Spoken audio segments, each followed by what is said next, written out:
Hello student, welcome to channel maths में docs. आज मैं आपको linear differential equation with constant coefficient के कुछ और इम्पॉर्टेंट क्वेश्चन करवाने जा रही हूँ। आपने इससे पहले वाली वीडियो में लीनियर डिफरेंशियल इक्वेशन क्या होती हैं ये देखा है। लीनियर डिफरेंशियल इक्वेशन को कैसे सॉल्व करना है, उसका कंप्लीट सॉल्यूशन कैसे फाइंड आउट कर सकते हैं, उसके लिए जो कॉम्प्लीमेंट्री फंक्शन के 3 रूल थे, केस 1, केस 2, केस 3, रूट्स के बेसिस पे आप एक बार उसको स्टडी कर लो या वीडियो चेक कर लो या फिर आप ये नोट्स ले सकते हो डिस्क्रिप्शन बॉक्स में से। तो ये नोट्स में से एक बार आप रूल्स फिर से स्टडी कर लो। उसके बाद पर्टिकुलर इंटीग्रल निकालने के जो रूल्स थे उनको भी एक बार अच्छे से स्टडी कर लो। उसमें 2 पॉइंट मैंने और भी दिए थे, वो भी अच्छे से स्टडी कर लो। ठीक है, अब मैं करवाने जा रही हूँ कुछ इंपॉर्टेंट क्वेश्चन। एक क्वेश्चन मैंने आपके पहले वाली वीडियो में मेथड के साथ ही दिखाया था, वो क्वेश्चन भी बहुत इंपॉर्टेंट है। ये क्वेश्चन मैंने आपको पहले वाली वीडियो में बताया, ये भी काफ़ी इंपॉर्टेंट क्वेश्चन है। इसके अलावा इसमें काफ़ी केसेस कवर हो गए थे। इस वाले क्वेश्चन में हमारे 3 केस कवर हो गए थे, पर्टिकुलर इंटीग्रल के और कॉम्प्लीमेंट्री फंक्शन के भी कवर हो गए थे। अब मैं आपको और क्वेश्चन कराने जा रही हूँ जिनमें हमारे लगभग सारे केसेस क्लियर हो जाएंगे। तो आपके पास किसी भी टाइप का क्वेश्चन है आप वो सॉल्व कर सकते हो, सारे केसेस इसमें कवर हो जाएंगे। ठीक है, तो सबसे पहले हमारे पास ये जो क्वेश्चन है, ये क्वेश्चन मैं सॉल्व कर रही हूँ। इसमें हमारे पास क्या है, d² y/dx² - 2dy/dx plus y = x e⁻x sin x। ये इक्वेशन हमने सॉल्व करनी है। अब ये इक्वेशन हमने सॉल्व करनी है, हमें पता है हमारे पास सॉल्यूशन में क्या क्या होते हैं। फर्स्ट पार्ट होता है finding the complementary factor. Finding complementary factor, complementary factor के हमारे पास सिर्फ 3 ही रूल हैं। 3 रूल क्या है कि जब रूट्स हमारे रियल हैं और डिफरेंट हैं, रूट्स हमारे रियल हैं बट कैसे हैं, इक्वल हैं, या फिर हमारे रूट्स कैसे हैं, इमेजनरी हैं। ये 3 रूल्स हैं। जब हमारे रूट्स रियल और इक्वल आ रहे हैं उस केस में हमने क्या लिखना होता है, c1 + c2x e⁻mx। ठीक है, ये तीनों रूल आप अच्छे से कर लो। तो सबसे पहले हम कॉम्प्लीमेंट्री फैक्टर फाइंड आउट कर रहे हैं, उसके लिए हमने सिंबॉलिक फॉर्म ऑफ इक्वेशन लिखनी होती है। आपको पता है सिंबॉलिक फॉर्म ऑफ इक्वेशन क्या होती है, जब आप d/dx को पुट कर देते हो कैपिटल D, वो हमारी सिंबॉलिक फॉर्म बन जाती है। तो सिंबॉलिक फॉर्म क्या बनी, d² y - 2dy plus y = x e⁻x sin x। ठीक है, इसमें से हमने ये y कॉमन लिया, d² - 2d plus 1y = x e⁻x sin x। ये हमारी सिंबॉलिक फॉर्म ऑफ इक्वेशन बन गई। इसमें से सबसे पहले हम ऑक्सिलरी इक्वेशन अलग से निकाल लेते हैं। ऑक्सिलरी इक्वेशन क्या होती है, ये जो हमारा ऑपरेटर आया है d² - 2d प्लस 1 = 0, इस ऑपरेटर को 0 से इक्वेट कर दिया। फैक्टर बनाए, इसके फैक्टर बन रहे हैं d-1 एंड d-1 = 0। तो रूट्स आ गए d = 1 एंड 1। तो हमारे रूट्स कैसे आए, रियल, दोनों रियल हैं, 1 है और इक्वल है, रूट्स हमारे इक्वल भी हैं। तो इक्वल के केस में हमें पता है कॉम्प्लीमेंट्री फैक्टर क्या आएगा, c1 + c2x e⁻x, जो भी हमारा रूट होता है e⁻mx आता है। तो ये क्या आएगा, e⁻1x। तो कॉम्प्लीमेंट्री फैक्टर हमारे पास क्या आ गया, c1 + c2x e⁻x। अब सेकेंड स्टेप है हमारे पास फाइंडिंग द पर्टिकुलर इंटीग्रल। अब हमने क्या फाइंड आउट करना है, पर्टिकुलर इंटीग्रल। ये हमारा सेकेंड रूल कॉम्प्लीमेंट्री फैक्टर का अप्लाई हो गया। अब हम पर्टिकुलर इंटीग्रल के रूल अप्लाई करेंगे। ठीक है, पर्टिकुलर इंटीग्रल हमारे पास क्या होता है, जो भी आपका ऑपरेटर बना है fd, ये आपका ऑपरेटर है fd, इसको अप्लाई कर दो इस फंक्शन पे। जो भी हमारा फंक्शन यहाँ दिया हुआ है x का, x e⁻x sin x। अब बच्चे देखो, हमने क्या फाइंड आउट करना है, पर्टिकुलर इंटीग्रल। जो पर्टिकुलर इंटीग्रल है वो हमारे पास होता है 1/fd ऑन दिस फंक्शन, जो भी ये फंक्शन है x का, x e⁻x sin x। अब इसमें आपने पर्टिकुलर इंटीग्रल के रूल्स रिकॉल करने हैं। पर्टिकुलर इंटीग्रल के हमने 5 रूल किए थे, एक e⁻x का, एक साइन कोस का, नेक्स्ट हमारे पास थे अगर हमारे पास x की कुछ पावर है, और नेक्स्ट 4th केस जो था वो हमारे पास क्या था, जब हमारे पास कॉम्बिनेशन है e के साथ किसी और फंक्शन का। ठीक है, e भी है और हमारे पास क्या है, any other function of x। ठीक, 5th केस था जब हमारे पास कुछ और फंक्शन है x का। तो हम 4th पे कॉन्सेंट्रेट करें, e भी है और फंक्शन ऑफ x कोई और फंक्शन भी है। इस केस में e⁻ax बाहर आ जाता है और d रिप्लेस हो जाता है d + a से। तो हमारे पास इसमें क्या केस आया है, e⁻x भी है, साथ में कुछ और फंक्शन भी है। ठीक है, तो ये कैसे सॉल्व होगा, आप पहले एफ डी लिख लो। एफ डी को आप D square minus 2d plus 1 भी लिख सकते हो, या फिर ये हमारा बन रहा था d माइनस 1 का स्क्वायर, कोई भी लिख लो, दोनों से सेम सॉल्व होगा क्वेश्चन। x e की पावर x साइन x, ये टर्म आ गई। अब e की पावर x तो आ जाएगा बाहर और d के प्लेस पे आ जाएगा d प्लस 1, पूरे का स्क्वायर है, ये मैंने ले लिया। अब यहाँ बच गया x और साइन x, ये टर्म बच गई। e की power x d plus 1 minus 1, 1 और 1 कैंसिल, क्या बन जाएगा d का स्क्वायर। 1 और माइनस 1 हमारे पास क्या हो गए, कैंसिल हो गए, और ये क्या बन गया d का स्क्वायर x साइन x। अब आपको पता है कि हमारे पास, हमने रूल्स में भी पढ़ा था कि हमारे पास 1/d ऑन x किसके इक्वल होता है, इंटीग्रेशन ऑन x के इक्वल होता है। यहाँ पे हमारे पास d आ गया 2 बार, कैपिटल D जो होता है वो होता है डेरिवेटिव, तो कैपिटल D का हमारे पास इनवर्स क्या रिवर्स क्या हो जाएगा, इंटीग्रेशन।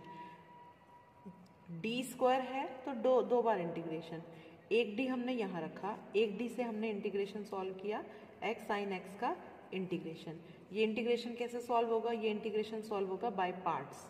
बाय पार्ट्स कैसे सॉल्व करें, x का integration, x first function x as it is, sine x का integration minus cos x minus x का डेरिवेटिव, फर्स्ट फंक्शन का डेरिवेटिव 1, साइन x का इंटीग्रेशन अगेन कितना, minus cos x, again whole term का integration.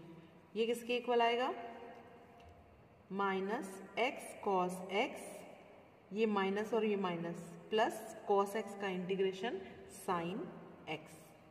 ये हमारे पास क्या आ गया, फर्स्ट टर्म का इंटीग्रेशन।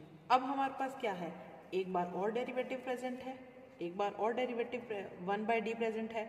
1/d मतलब डेरिवेटिव का रिवर्स, वो क्या आ जाएगा, इंटीग्रेशन। तो इंटीग्रेशन दोबारा कर दें, minus x cos x plus sign x, इसका इंटीग्रेशन करने वाले हम, ठीक है। तो e की पावर x, ये जो फर्स्ट इंटीग्रेशन है इसमें से मैंने माइनस बाहर ले लिया, x cos x का इंटीग्रेशन कर रही हूँ।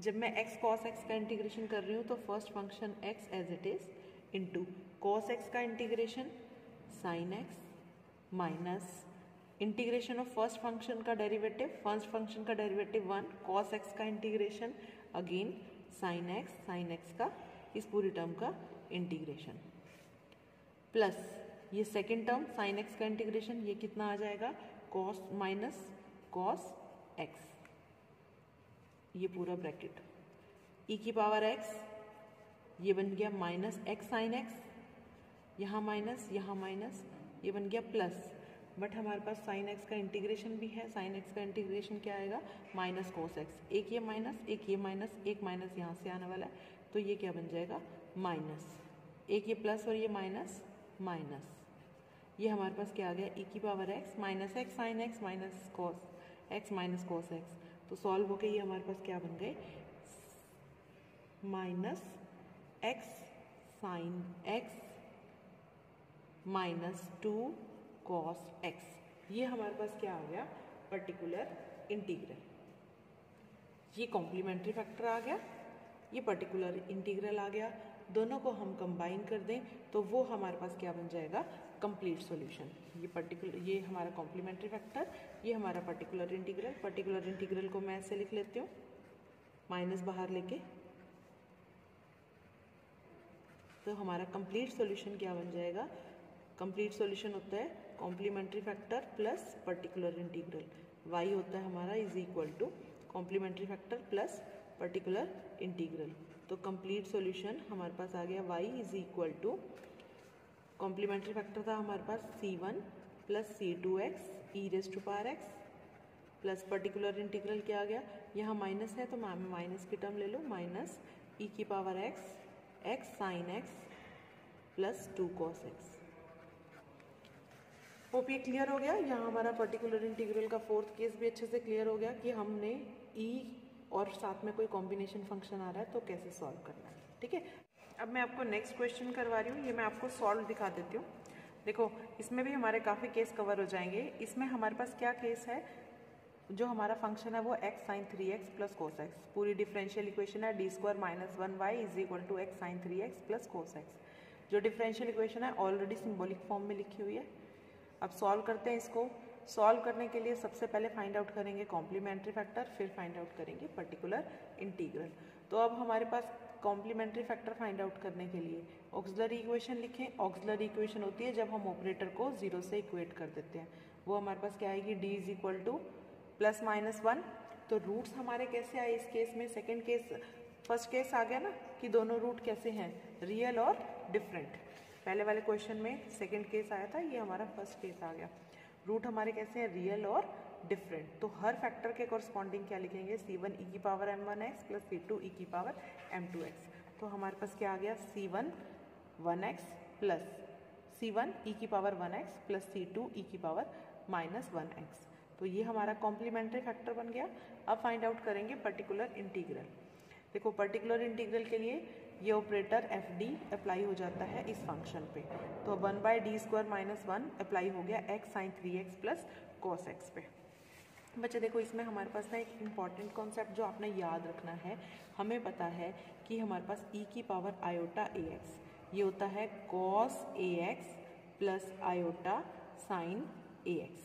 ठीक है, इसमें नेगेटिव वाला भी यूज होगा, अभी फिलहाल हमारा ये यूज हो रहा है। e की पावर आयोटा ax होता है cos ax plus iota sin ax। इसमें इस फंक्शन के दो पार्ट हैं जिसमें से एक पार्ट है रियल, ये हो गया हमारा रियल पार्ट, हम ऐसा लिखते हैं रियल पार्ट, और ये हो गया हमारा इमेजनरी पार्ट।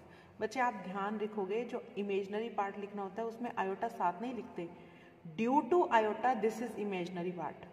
ये जो हमारे पास आयोटा है इमेजनरी वैल्यू है, इस इमेजनरी वैल्यू की वजह से ये इमेजनरी पार्ट है, तो ये हमारा होता है इमेजनरी पार्ट। तो इसका मतलब अगर मेरे पास मैं लिख रही हूँ e की पावर आयोटा 3x, तो ये बन जाएगा cos 3x plus iota sin 3x। तो ये जो sin 3x है ये हमारा बनेगा इमेजनरी पार्ट, किसका, imaginary part of e raise to power iota 3x। ठीक है, तो अब यहाँ पे x sin 3x ये वाला तो हमने कोई रूल पढ़ा नहीं है, हमारे जो पर्टिकुलर इंटीग्रल के 5 रूल थे उसमें से किसी में भी ये रूल नहीं आया। तो इसको क्या करते हैं, sin 3x को लिख लेते हैं इमेजनरी पार्ट ऑफ e की पावर आयोटा 3x। तो अब जो ये ऑपरेटर सॉल्व कर रहे हैं इसमें से इसमें जो इमेजनरी पार्ट आएगा वो हमारा आंसर होगा। ठीक है, इसको सॉल्व करने के बाद जो इमेजनरी पार्ट बचेगा वो हमारा आंसर होगा, उसका रियल पार्ट हम छोड़ देंगे क्योंकि हमारा इमेजनरी पार्ट ही है इसका सिर्फ। यहाँ पे sin 3x जो था वो e की पावर आयोटा 3x का इमेजनरी पार्ट है, तो हम जो सॉल्यूशन लेंगे उसमें हम आंसर भी इमेजनरी पार्ट को उठाएंगे और जो उसमें का रियल पार्ट होगा वो हम स्किप कर देंगे। ठीक है, तो हमने इसको ऐसे लिखा, इमेजनरी पार्ट किसका, इस पूरी टर्म का x इंटू ई की पावर आयोटा 3x का। ठीक है, इस पे हम डायरेक्ट लगा रहे हैं 1/d² माइनस 1 cos x पे अप्लाई किया। इस पे तो डायरेक्ट कैसे अप्लाई हो जाएगा, जो आपका पर्टिकुलर इंटीग्रल का सेकेंड केस था, जो हम सेकेंड केस कर रहे थे उसमें क्या कर रहे थे, d² को पुट कर देते हैं माइनस ऑफ a², d² को पुट कर देते हैं माइनस ऑफ a²। तो cos 1x हो गया, d² को पुट कर देंगे माइनस 1 का स्क्वायर। ये पूरे माइनस 1 का स्क्वायर नहीं है, ये सिर्फ 1 का स्क्वायर है विच इज़ 1। तो माइनस 1 ये तो हमारा सिंपली सॉल्व हो जाएगा। हम इस पे कॉन्सेंट्रेट करें, जो हमारे पास ये फर्स्ट टर्म है इसमें है x e की पावर आयोटा 3x। अब हमारे पास ये बन गया फोर्थ रूल के अकॉर्डिंग। जो फोर्थ रूल था हमारा क्या था, e की पावर ax इंटू वी हो तो e की पावर ax बाहर आ जाता है और d के प्लेस पे क्या आ जाता है, d प्लस a। तो यहाँ पे हमारे पास e की पावर आयोटा 3x बाहर आ जाएगा और d के प्लेस पे क्या बन जाएगा, d प्लस 3 आयोटा। क्लियर। अब d प्लस 3 आयोटा का स्क्वायर ये सॉल्व कर दिया हमने, d² plus d² minus 9 plus 6 iota d, और ये माइनस 1 एक यहाँ पे सॉल्व होके ये टर्म आ जाएगी। ठीक है, अब हमारे पास रूल होता है जब हमने x पे ऑपरेटर अप्लाई करना है, जब x पे ऑपरेटर अप्लाई करना है, आप रूल से एक बार दोबारा देख लो, जो इसमें से लोएस्ट टर्म है उसको कॉमन ले लेते हैं। तो लोएस्ट टर्म कॉमन ली, लोएस्ट टर्म इसमें से हमारी कौन सी है, d² plus 6 iota d minus 10 में से माइनस 10 बाहर लिया। ठीक है, माइनस 10 बाहर लिया, d² प्लस 6 आयोटा d ये माइनस 10 से डिवाइड हो जाएगा। अब इस पूरी टर्म को हम न्यूमिरेटर में ले जाते हैं तो -1 पावर आ जाएगी। अब ये क्या हो सकता है, बाइनोमियली एक्सपेंड हो सकता है। ये हमारे पास 1 + d² + 6 iota d अपॉन 10। इस पे बाइनोमियल जब एक्सपेंशन लगाएंगे तो ये क्या बनेगी, 1 + -1 पावर यहाँ d² + 6 iota d -10। अगली टर्म आने वाली है -2, -1 × -2 और इस पूरी टर्म का स्क्वायर। बट मैंने आपको बताया हुआ है कि हमें ये एक्सपेंशन वहाँ तक खोलनी है जहाँ जितनी हमारी x की पावर है। अब x की पावर कितनी है, 1, और जो अगर हमारी टर्म आ गई d² के भी स्क्वायर या d² भी है, इस पे तो डेरिवेटिव कितना आने वाला है, 0, क्योंकि हमारे पास x के फर्स्ट डेरिवेटिव के बाद वाले डेरिवेटिव कैसे आएंगे, 0। सपोज हमारे x² की टर्म होती है तो d² तक तो वैल्यू आ जाएगी 2, बट इसकी जो थर्ड ऑर्डर डेरिवेटिव होगा वो कैसा आएगा, 0। तो हमने इस एक्सपेंशन को वहाँ तक सॉल्व करना है जहाँ तक हमारे क्या है, x की पावर है।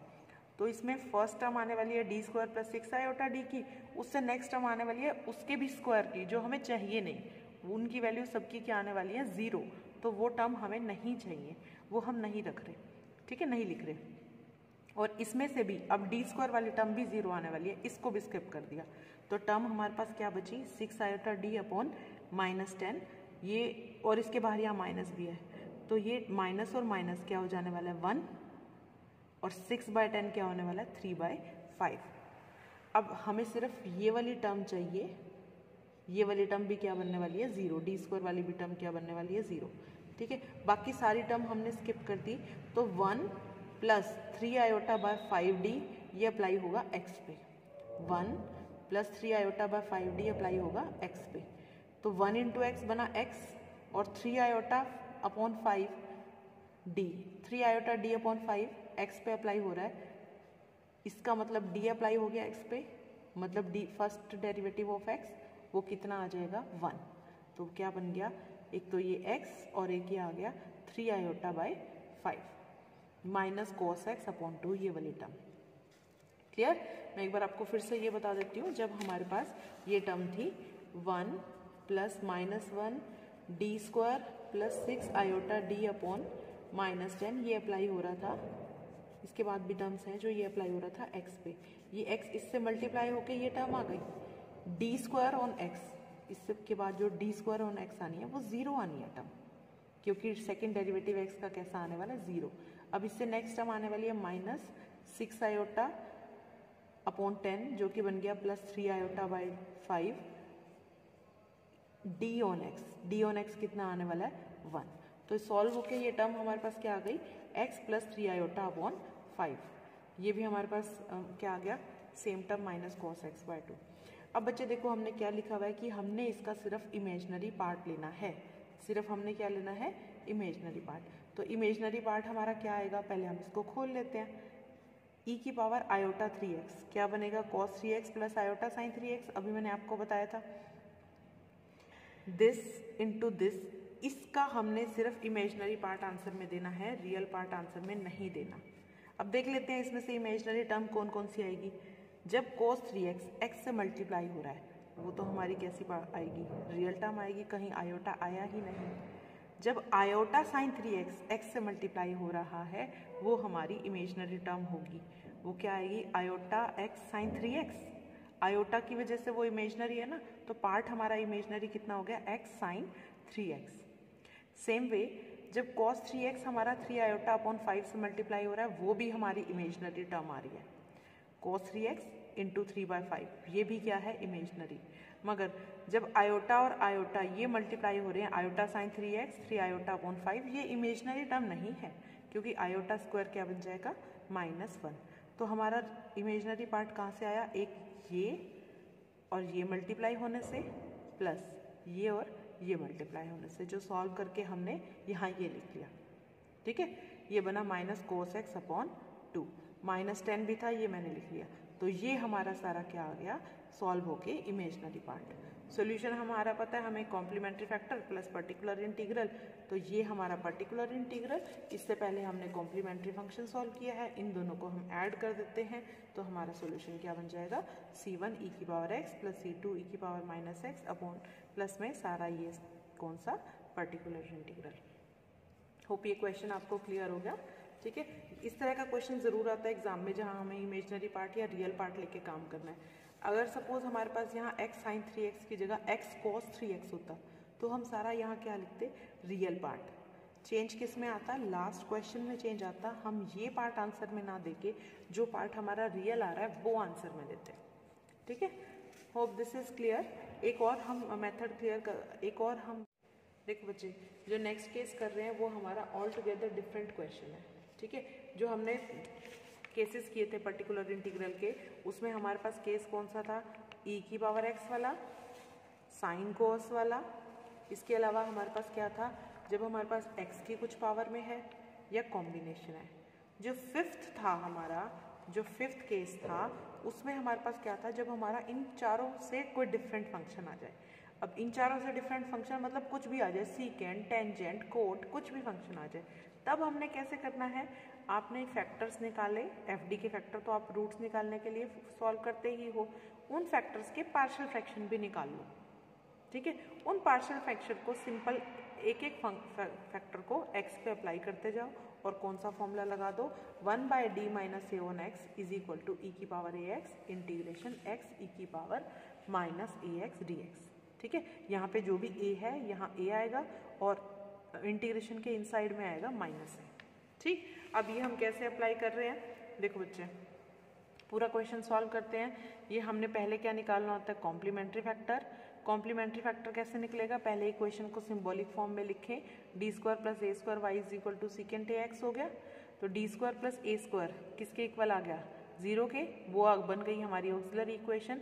इस ऑक्सिलरी इक्वेशन के रूट निकाले, रूट कैसे आएंगे, प्लस माइनस आयोटा ए, ये आ जाएगा D square is equal to, यहाँ से हम सॉल्व कर रहे हैं तो ये आ जाएगा D square is equal to minus A square, तो डी आ गया प्लस माइनस आयोटा ए।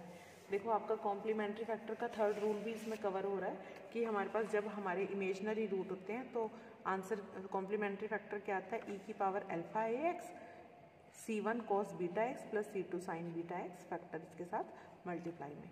तो हमारे पास इस केस में रियल पार्ट तो है नहीं, e की तो कुछ पावर आएगी नहीं, e की पावर तो 0 हो जाएंगी और ये क्या आ जाएगा c1 cos ए एक्स प्लस c2 साइन ए एक्स। ठीक है, अब बच्चे देखो पर्टिकुलर इंटीग्रल निकाल रहे हैं। पर्टिकुलर इंटीग्रल हमारा क्या बनेगा, ये operator 1/d square plus A square secant A X पे अप्लाई हो गया। D square plus A square के फैक्टर हमें निकाले ही थे हमने, d plus iota A and d minus iota A. अब क्या करें, अब इनके निकाल लो पार्शियल फ्रैक्शन। कैसे निकालते हैं पार्शियल फ्रैक्शन, मैं आपको रिकॉल करवा रही हूँ कि 1/d plus iota a linear factor हैं दोनों, तो आप इनके लिए क्या लिखो, a upon d plus iota a plus b upon d minus iota ए। ये लिख के क्रॉस मल्टीप्लाई करके a और b की वैल्यू निकाल लो। हमारे केस में a की वैल्यू आने वाली है -1/2 आयोटा a और b की वैल्यू आने वाली है 1/2 आयोटा a। ठीक है, ये वैल्यू यहाँ पुट हो जाएगी और ये क्या बन गए, इनके पार्शियल फ्रैक्शन बन गए। पार्शियल फ्रैक्शन सॉल्व करके b हमारा पॉजिटिव था तो मैंने ये टर्म पहले लिख ली, a नेगेटिव था ये टर्म बाद में लिख ली, और 1/2 आयोटा ए दोनों में से क्या ले लिया, कॉमन। अब ये दोनों अप्लाई होंगे सीकेंट ए एक्स पे, मैंने दोनों को अलग अलग अप्लाई कर दिया। ठीक है, एक को सॉल्व करते हैं, 1/d iota A on secant A x, इस पे अप्लाई किया। अब ये जो सीकेंट, ये जो हमारे पास 1/d minus iota A secant A x, इसका रूल क्या है, e की पावर इस टर्म को कोफिशिएंट बनाना है, आयोटा ए को, iota a x integration secant A x into e की power minus iota a x. ठीक है, अब इस इंटीग्रेशन को सॉल्व करना है। इस इंटीग्रेशन को देख के आपने पैनिक नहीं करना, सिंपल है, हमें पता है जो भी डिफरेंशियल, जो भी इंटीग्रल हमें सॉल्व करने होते हैं उनको साइन कोस में कन्वर्ट कर लें तो वो इजीली सॉल्व हो जाते हैं। तो हमारे पास टर्म है सीकेंट ए एक्स ई की power minus iota a x. ई की पावर आयोटा ए एक्स मैंने अभी आपको बताया था क्या होता है, cos A x plus iota sine A x. तो हमारे पास ई की पावर माइनस आयोटा एक्स क्या होता है, cos A x minus iota sine A x. ये यहाँ पुट कर देते हैं, तो ये बना सीकेंट को बनाया कॉस और ई की power minus iota a x को लिख दिया cos A x minus iota sine A x. तो ये हमारी टर्म क्या कन्वर्ट हो गई, 1 माइनस आयोटा टेंजेंट ए एक्स में। ठीक है, ये कन्वर्ट हो गया ना अब integration easy. 1 minus iota tangent ए एक्स, 1 का इंटीग्रेशन x और टेंजेंट का integration minus log cos A x है, माइनस और माइनस कैंसिल होके ये प्लस हो गया। अब हमने एक और इंटीग्रेशन ये एक और ऑपरेटर सॉल्व करना था। आप सॉल्व कर सकते हो सिमिलरली, या फिर इसी में आयोटा को माइनस आयोटा से चेंज कर दो और वैल्यू ये आ जाएगी। ठीक है, तो ये भी टर्म सॉल्व हो गई, फर्स्ट टर्म भी सॉल्व हो गई हमारी और सेकंड टर्म भी सॉल्व हो गई। इन दोनों को यहाँ 1 में पुट कर दें, ये वैल्यू हमने पुट कर दी, ये फर्स्ट की वैल्यू और ये सेकेंड की। ठीक है, इसमें मैंने थोड़ा सा सिंप्लीफाई भी कर दिया क्वेश्चन को। वैसे तो आप ऐसे आंसर भी दे दो तो इट्स ओके, आपको फुल मार्क्स मिलते हैं, but it's good to simplify. Simplify कैसे कर रहे हैं? जो फर्स्ट टर्म है देखो, ई की power iota x into x यहाँ है और ई की power minus iota a x into x यहाँ है। इसमें से दोनों में से मैंने x लिया बाहर, दोनों के साथ 2 आयोटा a था, ये a लिखा, ये लिखा 2 आयोटा, टर्म आ गई e की power iota a x minus e की power minus iota a x. हमें पता है हमारे पास cos ए एक्स की वैल्यू होती है e की power iota a x plus ई की power minus iota a x upon 2 और साइन ए एक्स इसकी वैल्यू होती है e की power iota a x minus e की power minus iota a x upon 2 iota. तो ये हमारी जो टर्म बन रही है ये क्या बन रही है? ये साइन ए एक्स की टर्म बन रही है। ठीक है, और 1 अपॉन ए स्क्वायर, दूसरी दोनों टर्म क्या बची? जब हमारा e की power iota a x into ये टर्म है, e की power minus iota a x into ये टर्म है। ठीक है, इसमें से दोनों में log cos ए एक्स की टर्म है, आयोटा अपॉन ए की टर्म है, ये माइनस और ये माइनस टोटल हो के प्लस हो रहा है। ठीक है, बाहर 1/2 आयोटा ए था, एक आयोटा कैंसिल होके ये टर्म बन जाएगी हमारी। इस टर्म में यहाँ जो बना ये कॉस की टर्म बन गई, यहाँ जो बना ये साइन की टर्म, तो सॉल्व होके थोड़ी सी टर्म सिंप्लीफाई हो गई। अगर आप सिंप्लीफाई नहीं भी करते हो question, you will get the full marks, तो इससे कोई इशू नहीं है, बट सिंप्लीफाई करना एक गुड हैबिट होती है। ठीक है, अब ये हमारा पर्टिकुलर इंटीग्रल आ गया। ऑलरेडी हम कॉम्प्लीमेंट्री फैक्टर को सॉल्व कर चुके हैं, ये हमारा कॉम्प्लीमेंट्री फैक्टर था। जो कंप्लीट सॉल्यूशन होता है वो हमारा होता है complementary factor plus particular integral. तो ये रहा हमारा कॉम्प्लीमेंट्री फैक्टर, ये रहा हमारा particular integral, hence give the complete solution of differential equation. Hope ये क्वेश्चन आपको अच्छे से क्लियर है। बच्चे ये हर टाइप के लगभग मैंने कॉम्प्लीमेंट्री फैक्टर और पर्टिकुलर इंटीग्रल के रूल्स सारे ही कवर करवा दिए। आप इन चारों एग्जाम्पल को, 3 एग्जाम्पल ये और एक जो इससे पहले वाली वीडियो में करवाया था, अच्छे से कर लो। एग्जाम का हर क्वेश्चन आपसे कवर हो जाएगा। कोई भी एग्जाम में क्वेश्चन आता है आप इजीली कर पाओगे इन चारों के बेसिस पे। इन चारों को अच्छे से समझ लो। ठीक है, तो आप ये नोट्स देख सकते हो, डिस्क्रिप्शन बॉक्स में मैं इसका लिंक दे दूंगी, आप वहाँ से नोट्स डाउनलोड कर सकते हो। इससे नेक्स्ट वीडियो में मैं आपको बताने वाली हूँ method of variation of parameter. वो एक इम्पॉर्टेंट मेथड है और एग्जाम में अगर 2 क्वेश्चन आ रहे हैं तो एक क्वेश्चन वेरिएशन ऑफ पैरामीटर का आ जाता है normally. Thank you student, thanks for watching the video.